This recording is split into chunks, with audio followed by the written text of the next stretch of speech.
Welcome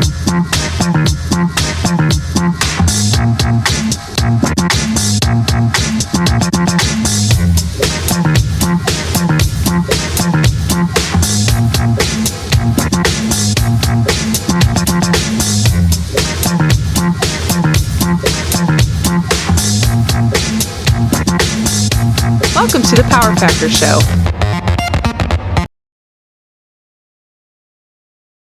The bandwidth for this episode of the PowerFactor Show is brought to you by the Firearms Radio Network, firearmsradio.tv. Sponsored by Taylor Freelance, Rainier Ballistics, Hodgson Powders, and JPL Precision.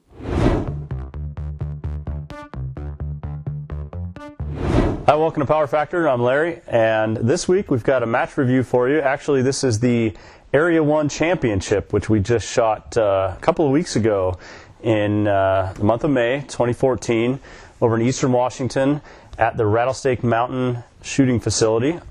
This is the same match that we brought to you. We brought a match review to you last year of their section championship over there, and that's the one where my ammo went sub-major at 162.5 power factor, something like that. We've brought it up a few times. So same facility.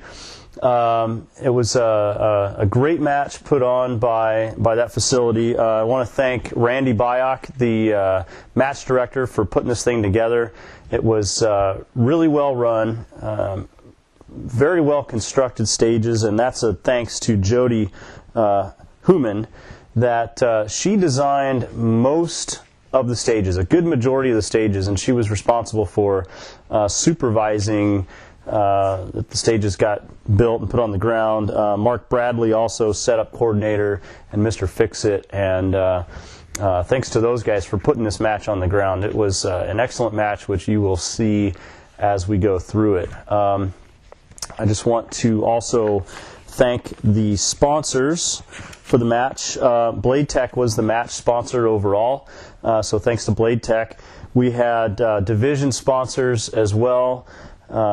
Limited division sponsor Montana Gold Bullets, open division sponsor MGM Targets, Brownells for single stack, Warren Scope Mounts for revolver division, Limited 10 was sponsored by STI, and production division sponsored by Glock. So thanks to all the sponsors there. We also had numerous other stage level sponsors, including American Rock Products and Ranch and Home. They donated a barbecue or a smoker actually that they raffled off. We have F&H, Barry's Bullets, Trigicon, Surefire, Universal Ammo, National Shooting Sports Foundation, and Cat Outdoors. Thanks to all those guys for helping make this match possible. So not only did I shoot the match, I worked the match as a CRO. I'm a Chief Range Officer in USPSA, and I put my bid in long ago to work the match, and they accepted me as a CRO, which I'm very happy that they did. I really enjoy working the matches almost as much, and maybe even as much or more than I like than shooting. I mean, shooting the match is great, of course. I mean, that's what we're in the sport for. But I really find working the match as a CRO, especially at a major match like that, I really find it very rewarding. It's fun to do. It's fun to help officiate the match, help make it run efficiently, do my part to make everything run efficiently as far as the stage that I'm in control of, and it's and just I just like being that kind of as fair as I can be, fair, impartial officiator at the match. That's just kind of one thing I like to do. So. First of all, before we get into each individual stage, we'll go through the stages in the order that I shot them. But the first thing I think, maybe just share some stories from working the match. I was working stage 10. If you were there, hello, thanks. There was a pretty decent size number of people that recognized me from the show, and whether they saw my name and were anticipating seeing me on the stage, or to the complete 180 opposite of that, where I was just passing by a guy and he went, "Oh!" hey, I know you. You're from that show. So that was pretty fun. And so I appreciate that. Thanks, guys, for mentioning that to me. I'm sure maybe there was some others out there that maybe were too shy to mention or talk to me about being on the show. But I appreciate seeing all you guys out there. It was a lot of fun. So working stage 10, I've just got a few war stories, I guess, for you to share. Kind of some of, the exciting things that happened. I mean, for the most part, things run smoothly as planned. Get the shooter ready, give out the proper range commands, run the shooter, give out the time, score the targets. Usually, for the most part, it's pretty uneventful. You go through there and everything works pretty much as planned. Some of the things that didn't work out, some of the scoring challenges, the different things that happened. We had 3 scoring challenges on the stage. The first one was a guy. Now, as I'm totally impartial here, so I don't even remember names hardly. I don't remember what division they were shooting. I'm going to score a target. I'm looking at the target. I'm not thinking about who it was that shot the target, and that doesn't influence me, and it shouldn't influence you on how you score things and how you run the stage, even as a CRO for just a couple of shooters on your local matches. But I'm scoring a target, and I call I don't know. It was a Charlie or a Mike or something. I forget. It was on a partial target, I think. But anyway, I do remember it was a high-level shooter that I think he came in about third of whatever division he was shooting. Gosh, I can't even remember if he was limited or production or open or what have you. But the first one, it went into the favor of the shooter. The procedure is to, if the shooter disagrees with the RO on the scoring call, they escalate to the CRO for the stage. The CRO comes over to make a scoring call. And if the shooter still doesn't like the call, they can take it to the range master, and the range master has final say. So in this case, I think I was running the shooter, so he had nowhere to go but the range master after I scored the target initially. Range master came over, got his scoring overlays, and in that case, it went in favor of the shooter.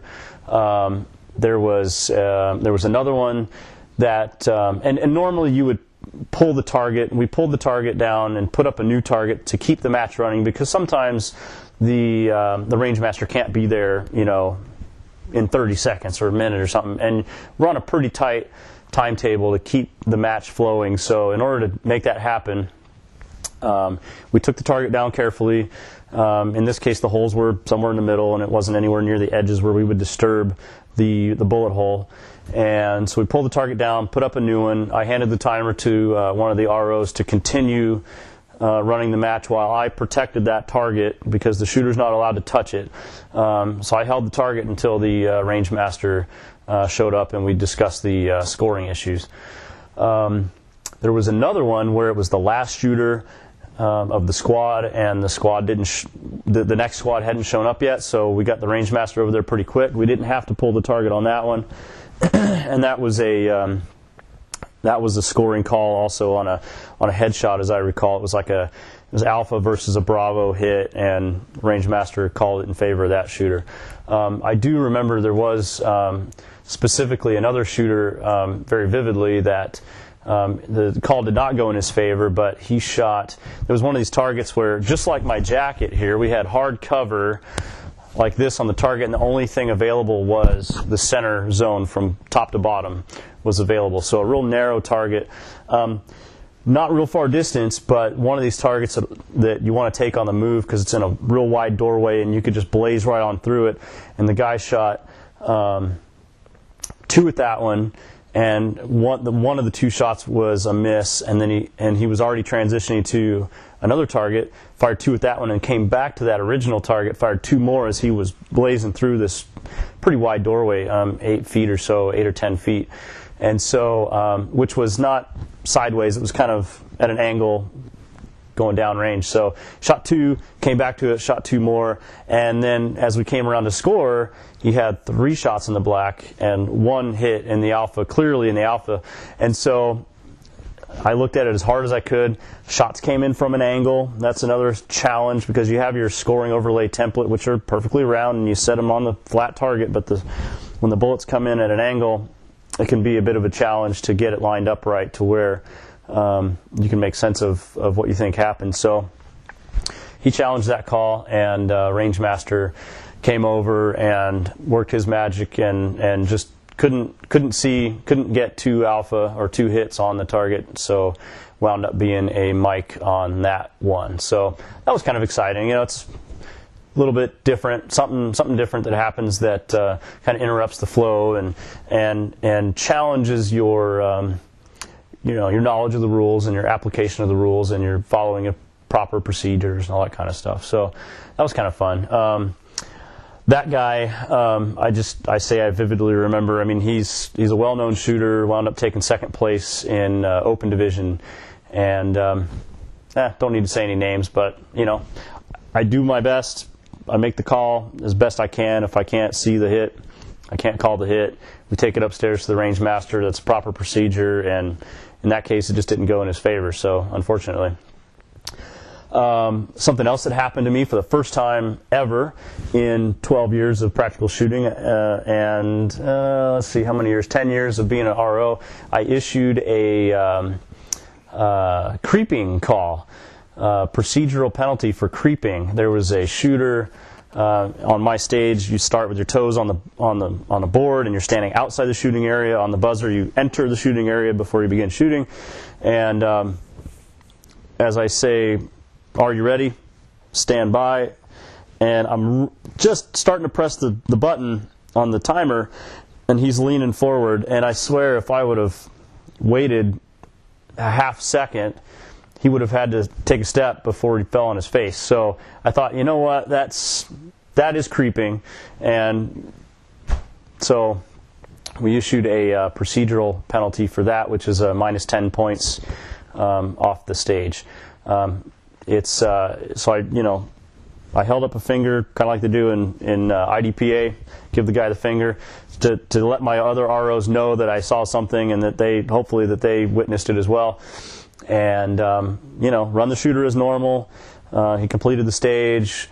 We did the unload, show, clear. That's always the most important thing. Get the gun clear, hammer down, holster, and then I said, I have to ding you for a creeping call up at the start, and it was, he was not happy about it. That's for sure. I think he knows he did it, and he started to argue about whether he wanted to know what he was doing. I said, well, you were leaning forward before the beep, and if I would have waited, because you're allowed 1 to 4 seconds between standby and the beep. So you're supposed to wait at least 1 second, and you can wait up to 4 seconds. Well, shoot, I mean, that's uncommon when you see someone wait that long, but you could. And if I did, he would have had to take a step and looked embarrassed. But I was already in process of pressing the buzzer as I'd noticed he's leaning in and ready to launch into the stage.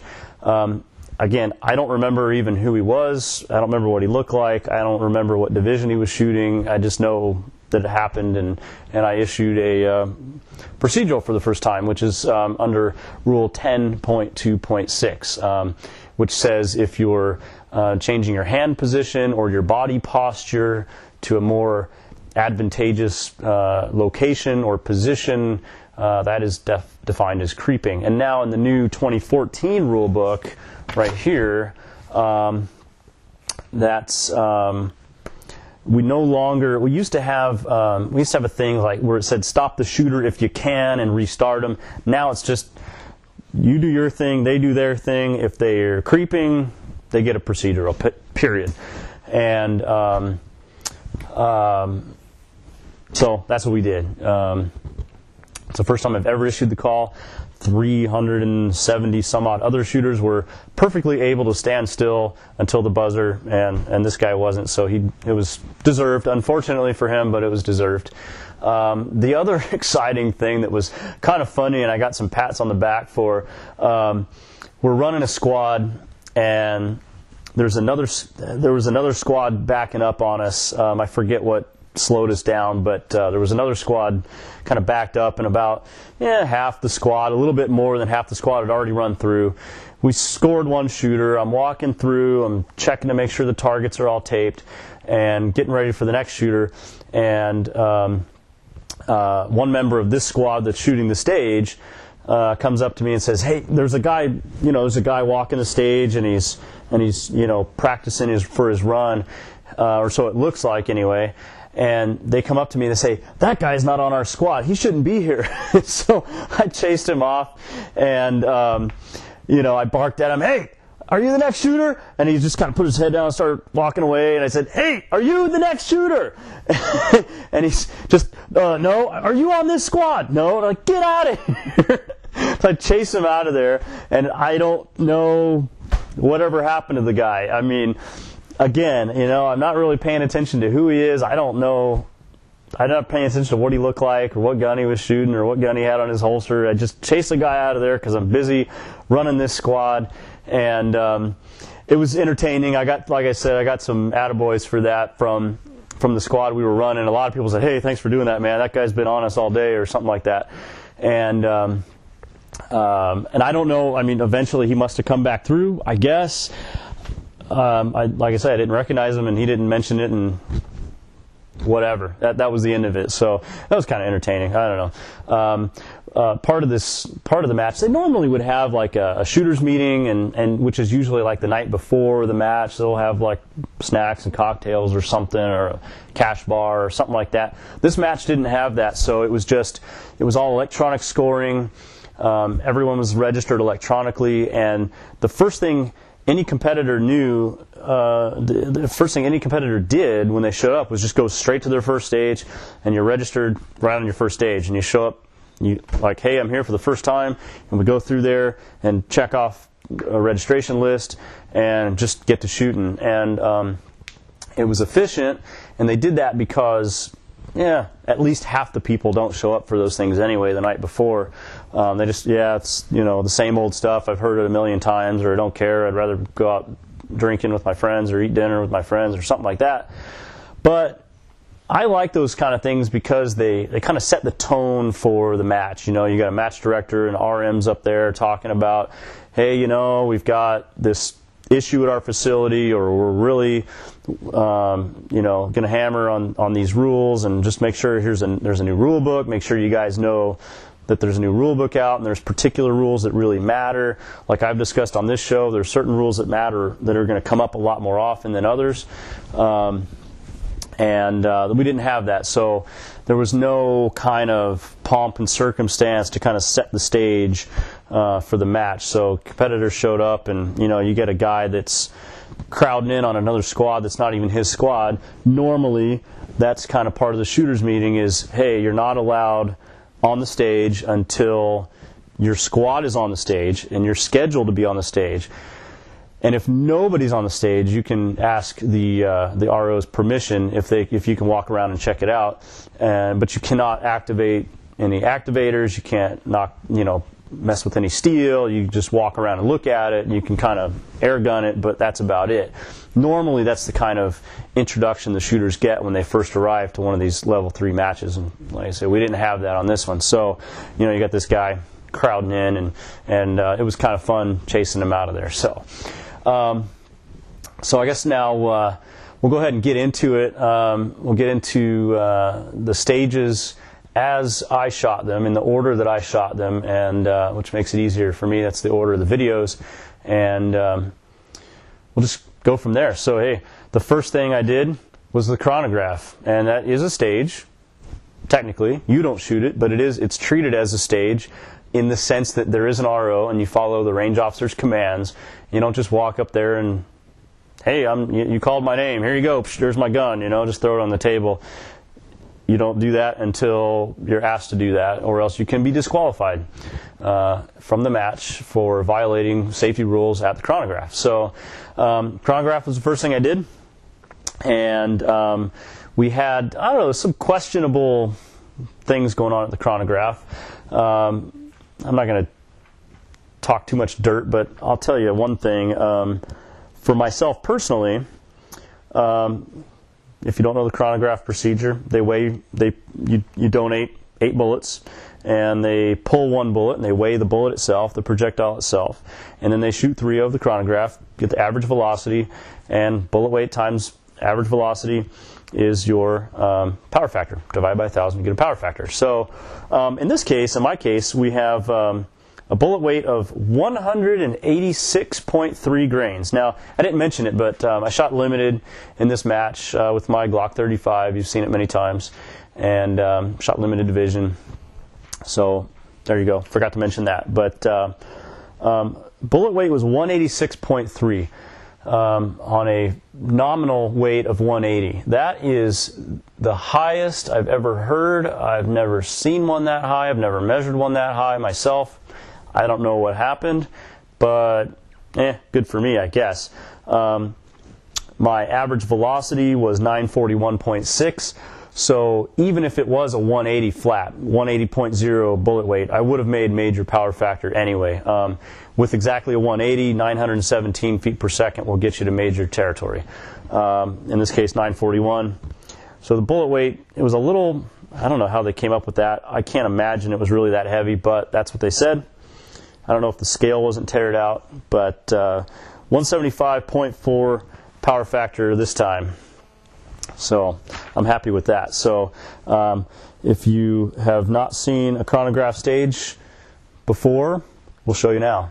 Here's anybody here on squad 2? Anybody here on squad 2? 962. 962. 922. 922. 939. 939.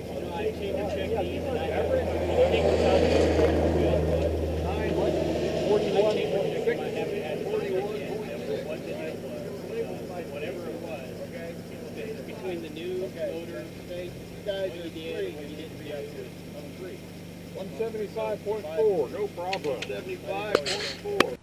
Yeah, there you go. That's what it looks like. There's a chrono officer. He's firing your gun. There's another guy there that's doing all the, filling out the form, pulling the bullets before the competitors get there, calling who's up next. In this case, they usually run 2 chronographs end to end. They're firing through both chronographs. You can't really see on my video, I don't think, but the chronographs are in a box that's shielded from the outside sunshine, and there's controlled light inside. So no matter what time of day, no matter what the weather is, everyone's got the same lighting condition in the chronograph. They're lined up end to end, like I say. They're shooting over both of them. For each shot, they take the higher of the 2, write it down. They do that 3 times, average it out. If you make it, great. If not, well, we showed you last year on the sectional match when I had to shoot 3 more, average the highest 3 of the 6, and then if you still don't make it, you got that 8th bullet. Do you want to pull it and weigh it and use the higher of the 2 weights, or do you want to shoot a 7th bullet and get the 3 highest velocities of 7 shots? So that's basically how the procedure goes on that. Anyway, passed that one this year. 175.4 power factor. After the chronograph, we were sent down to stage 3, and that was our first stage actually shot. This one was called Snakes in the Grass. It was designed by Ty Palmer. Hello, Ty. He's a decent friend of mine. I see him at pretty much every area match, and I worked with him when he was a new RO back in 2010 in Idaho Falls. So this one was called Snakes in the Grass. It's a Comstock course. There's 8 metric targets, 6 poppers. That's 22 total rounds, and the start position standing inside the shooting area, facing uprange, heels on X's, hands relaxed to sides, handgun loaded and lying unsupported on the table. And the procedure is on the beep, you turn and pick the gun up off the table and shoot the stage from within a wide shooting area that goes across the bay. So you see that on the diagram we put up. And let's see, this was out of 116 limited shooters that actually completed the match. There was a number of disqualifications. Out of 116 shooters that completed the match, I'll be telling you my rank on each of these stages as we go through. On this one, I was 60th. Now, I'll go ahead and say that as far as this match goes, this is the 3rd match I shot all year. Hadn't been shooting much, didn't get a lot of practice, and I just kind of approached this match as I'm looking forward to working it, and I don't really care much about my performance. You know, it's just kind of like, it is what it is. There's no big prize, you know, there's no prize table. I'm just going there to have fun, take a little vacation, help work the match, which I enjoy doing. And in order to deal with match pressure, I just decided, let's just not have any match pressure. Let's just show up and it's just, who cares? You know, we're just on vacation having fun. And so that's what I attempted to do. So at least that's what I told myself I was going to do. So stage 1, or rather stage 3, our first stage of the match, I get up there, load the gun, put it on the table, turn around backwards, facing uprange, put my heels on the X's, and that buzzer went off, and immediately in my brain I was like, holy crap, this is for real. This is Area 1. I'm at Area 1. I normally would be at work today on a Wednesday. Holy crap, I'm shooting. And it was just like, whoa, this is for real. And so that was like, whoa, I didn't expect that. And I'm like, crap, just get to shooting. So I was, like I said, I was 60th place on this one. I shot 99 points. I had 30 points in penalties. 16.87 seconds for a 4.09 hit factor. And we'll go ahead and take a look at that stage.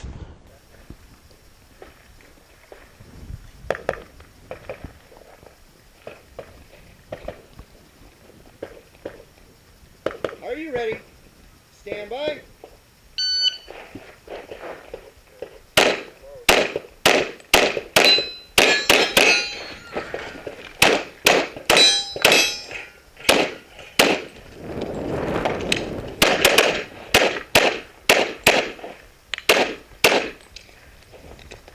Finished and load show clear. Slide forward, hammer and holster. All right. Start on this So that was stage 3. It was fun. There was a target there. The last target I shot, when I'm doing my walkthrough, I'm going through and I got the right count. I got the right round count. And one of my buddies was kind of watching me rehearse, and I'm shooting with the ROs and everything. I'm shooting with some, buddies I normally shoot with, and they're like, "Hey, you didn't point at that target down there." I'm like, crap, I didn't even see that. So how did I come up with the right round count? I'm like, where am I at here? So, my first stage walkthrough of the area match, and it turns out the 2 poppers on the left that you saw me shoot, I went all the way to the left and I shot those 2 poppers. For some reason, I forgot I shot them, and go down to the right end where I finish up, shoot 3 paper targets, and then turn and I point at those 2 poppers again, and I'm like, no, okay, those aren't there anymore. I already shot those. So thanks for my friends for pointing that out before I made a real boneheaded mistake on that one. But what did I have? Two misses and a no shoot or something like that. Because like I said, I'm all up in my head right away, thinking, holy crap, this is Area 1. It's here, and I'm shooting an area match. So anyway. Fun stage, good design. These guys use those big cardboard boxes quite a lot, and they stake them down to the ground, and they make good obstacles for vision barriers and things like that to shoot around. We couldn't pull that off here on the western side of Washington because it's wet all the time. Over there in eastern Washington, very dry, so they can get away with stuff like that. So the next stage we shot was stage 4. This is called Snake House, designed by Randy Byock, the match director. And it's a Comstock course, 16 metric targets, which means it's 32 rounds, which is the maximum round count allowed. And 160 points available. And this one was staying inside the shooting area, palms flat on the X marks. This was on start signal, engage all targets from the fault lines. This one is called Snake House. You're going to start sensing a theme here on snakes because it's the Rattlesnake Mountain Shooting Facility. They capitalized on the snake theme. Every stage had a snake theme in its name. So Snake House. This was basically kind of a shoot house in a way that was kind of S-shaped. If you're looking from overhead, you start in the back, and you go from left to right, you go forward, you go from right to left, and then you go forward again, and then you shoot across the back from left to right again. So it was kind of neat. You'll see this on the video, that the very first 2 ports, you're shooting at targets that you eventually wind up running past. That's a kind of a different design and one that we're not able to do at my home club, at Marysville Rifle Club. There's certain club rules, range rules that keeps us from doing things like that. But it was interesting, and we'll take a look. Take a look at the stage here. Shooter ready. Stand by.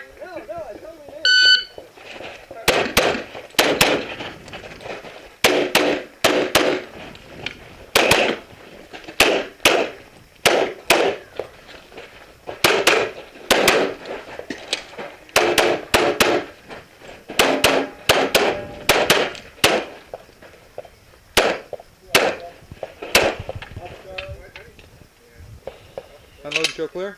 Slide forward, hammer down, holster.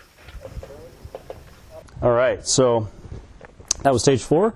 Like I say, pretty interesting design. On that one, I was 24th overall out of 116 limited shooters. 153 points, 0 penalties, 21.9 seconds, 6.99 hit factor. Yeah, for some reason at the end there, you see I came up to the end, I took 1 shot on this target, 2 on this target, finished up, was going to go finish up on that target while I'm going, why did I take only once? I had to come back, real big transition all the way back to the 1 target. I don't know why I pulled the trigger once and just moved on. So, whatever, you make these mistakes and it is what it is. So, but it was a totally cool stage design. Really like that one. The next stage we shot was stage 6. This is called Viper, designed by Don Martin. Comstock course, 11 metric targets and 2 poppers, total of 24 rounds.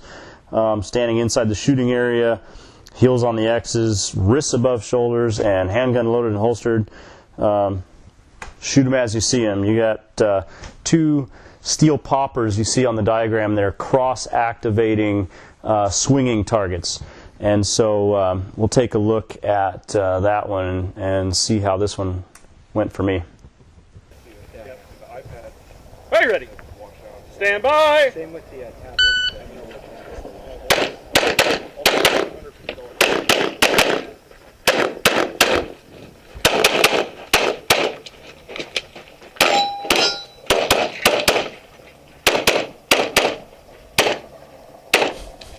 If you're finished, unload so clear. Yeah, these Just are clear him down, spraying holster. bullets, man. Range is clear. All right, so on that stage, stage 6 Viper, I was 39th overall out of 116 shooters again. 109 points, minus 10 for penalties. 15.95 seconds, 6.21 hit factor. My penalty on that one, I recall, was the very second shot, which I made up just as fast as I could on the first target. Headshot right on the no-shoot. You had the no-shoot right in front of the regular target, covering most of the regular target. And I called that shot, saw it happen, made it up as fast as I could, and just get on with the stage. There's nothing you can do to take it back, so you just have to keep moving on and not make your time any slower than it has to be other than that makeup shot. So just get back on your plan, as Ben Steger would say. Just get back on your plan and just finish it out. It's what's done is done, right? So came up to the center part of the stage at the end there and hit the 2 poppers real well. Timed the first swinger, which it did take a little bit of time to get going. I'm pretty sure I hit the left popper, which activated that right swinger. And after hitting that popper, now the time's ticking on when that swinger is going to get going. So I hit the popper, the second popper, the static target, and then back to the swinger on that right side. Then I come back over, and the swinger on the left's not ready for me, so I go back, so I keep going. I kind of pause there for a second, which wasted time, but the swinger wasn't ready for me. It was disappearing, so I came over to the static target, came back to the swinger, and then just because I hate swingers, I made up 1 extra shot on each of the 2 swingers, which did definitely add some time, probably a couple seconds to my overall time. Didn't have any misses over there. At least I had a minimum of 2 hits. I don't recall if I had 3 hits or not, but I did throw 3 rounds at each of those 2 swingers. So a little bit of insurance. I felt like I needed it over there on that one. The next stage was stage 7, called Serpent. This was designed by Paul Serta. It's a Comstock course, 11 metric targets, 4 poppers, and 26 total rounds. Start position standing inside the shooting area, heels on the X marks, hands relaxed at sides, guns loaded and holstered, and on start signal, engage all targets as they become visible. And again, we've got pepper poppers, which cross-activate swinging targets, just like we had on the last stage. So let's take a look and see how we did on that one. Way to pair it up. Shooter ready. Stand by. That right there to do the growler.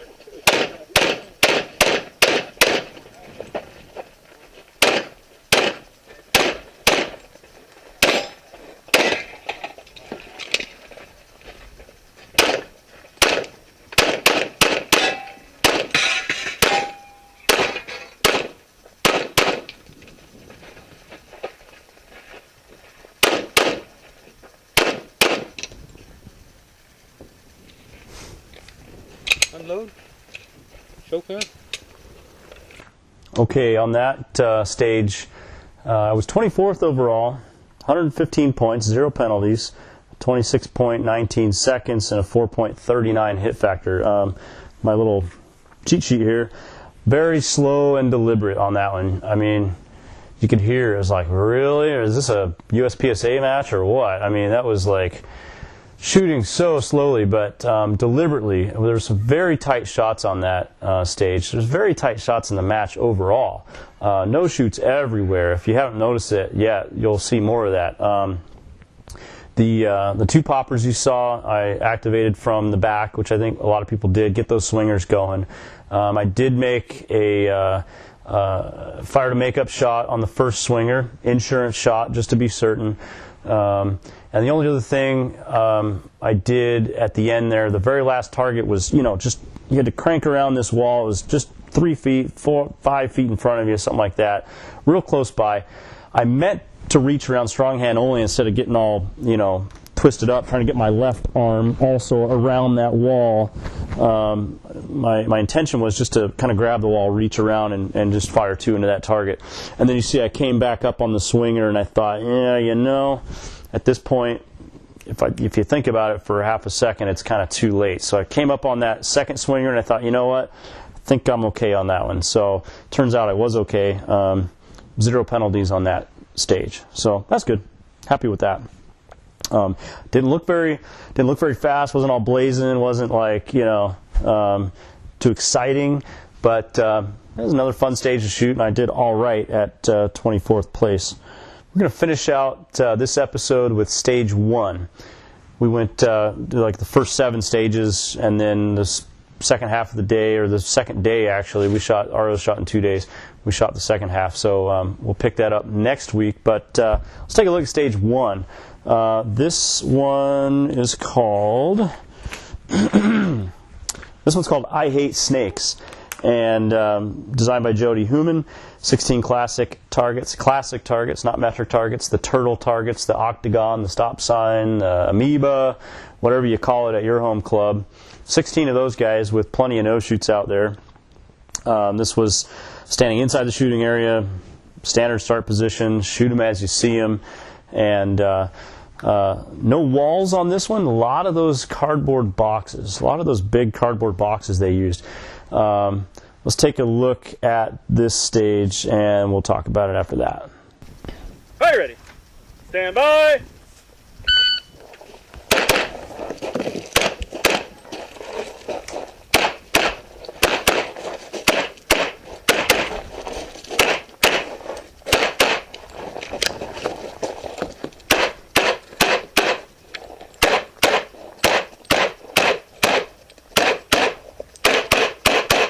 If you are finished, unload and show clear.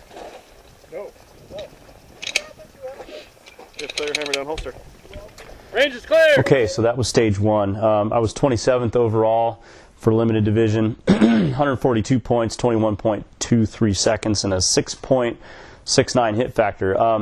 That one, I don't know if you noticed at the very start of the video, I said, I'm ready, let's go. And they said, are you ready? Stand by. So when you hear me do that, that means I've got the stage very well programmed into my head, and I don't want to delay anymore. I just want to get it on because I don't want to forget. I don't want to get off my rhythm. I had a few, practice runs while they're scoring the previous shooter. It took a little bit of time to tape this one because there's some awkward positions to get into for taping. So I had a couple more dry runs, and I'm ready. And you notice, I heard my feet are stomping and shuffling pretty fast through the gravel over there. And for me, it was a good stage. At least it was fun. Apparently, combing through the scores, doing a little bit of analysis. Apparently, a few seconds too slow, but no penalties, and it was a lot of fun. Initially, when you first approach the stage, and you kind of get in your first walkthrough, and you're going down the middle, and there's a target on the left, and then you go, okay, there's a target on the right, and that's even before crossing the first two big cardboard boxes. So you're standing right up against the rear fault line. And the first thing you have to do is draw the gun and immediately turn left or right and shoot those first two targets before you can even move downrange, because it's just right there, not on the 180, but if you take one step forward, you're not going to see them anymore because those big boxes are right there. So, one or two steps forward, you wouldn't see them anymore. So you kind of walk in the stage for the first time, and you go, okay, there's a target. I'm just kind of count the targets, make sure I found them all. That's kind of my first way when I walk through, just kind of make sure I found all the targets, and then I'm going to figure out how I'm going to get through here efficiently. So I'm walking through here. Most people are walking through here going, okay, target left, target right, target left, target right, target left, target right, target left, target right. You just kind of go through the whole thing. Left, right, left, right. Oh, there's two on the left. Two on the right. Okay, left, right. And it's like so many wide transitions, very wide transitions, the way they set up these the hardcover vision barriers, the boxes. You break past one of them, and you kind of have to stop and go left and then right, and then you advance some more. And I hate that kind of herky-jerky kind of, and it's like there's got to be a better way. So if you watch what I did, and I kind of start off and I draw on the left target and the right target, and then I can move forward, right? So, and then I fire on the next left target plus another left target, which was down low. They had boxes stacked like a pyramid with a little port underneath them, that being about 3.5, 4 feet high, whatever it was. And so this narrow little port with a target standing vertically but real low to the ground. So left target, and immediately turn and then go right target, kind of a mirror of what I just did on the left, but then I continue downrange and hit the third right target. So now I'm flowing a little bit better, not a whole bunch of left, right. It's left, right, and then finish off, or not finish off, but hit the left target again. Now that was the first 8 targets. Hit my reload and go to the end where they had, I believe it was 2 targets on the left, and let's see, 1, 2, 3, 4, 5, 6, 7, 8. So 2 targets on the left. There was 2 right on the center line going downrange, and there was 2 on the right. But then there was 2 more that you had to get angled through that little narrow hallway they created with those vision barrier boxes at the end there. And so that was my initial walkthrough was, okay, left, 2 targets, right, 2 targets, approach that end and go center, left, right. And you'll see I worked out a way where I can go left, just kind of sweep left to right, sort of, and then come back. But I hit the 2 left targets, and then the one through the hallway that I was angled on, and then the 2 targets on the outside, farther to the outside, and then back angled through the hallway and finish off in the middle, I think, or something like that. So anyway, it's just there's hopefully always some way you can find to get through there smoothly, and I'm happy to say I found a way through that. I did see a lot of people shooting left, right, left, right, back to left, right. There's got to be a better way. So yeah, that was fun. So thanks for watching this week. It was a ton of fun shooting the match. Really appreciate the guys that put it on. The stages were constructed really well. I love their construction materials. I love the range surface, everything about it out there. The weather was great. It was pretty hot when we shot. The ROs shot in 95, 93 degree weather. Friday, Saturday, Sunday. Friday came in the 80s, and then the weekend it was high 70s, mid 70s, Saturday, Sunday. But no rain, no dust storms. That's the big thing out there. They have dust storms sometimes that get whipped up. None of that to deal with, thankfully. It got a little gusty at times with some of the poppers being blown down, but not too much, at least not for me anyway. So again, like I said, thanks for watching this week. We'll pick up the rest of the match in next week's episode. If you would, like us on Facebook at facebook.com/PowerFactorShow. Find our website, PowerFactorShow.com. And if you have any questions about the show or comments, go ahead and send us email at PowerFactorShow@gmail.com. Thanks a lot.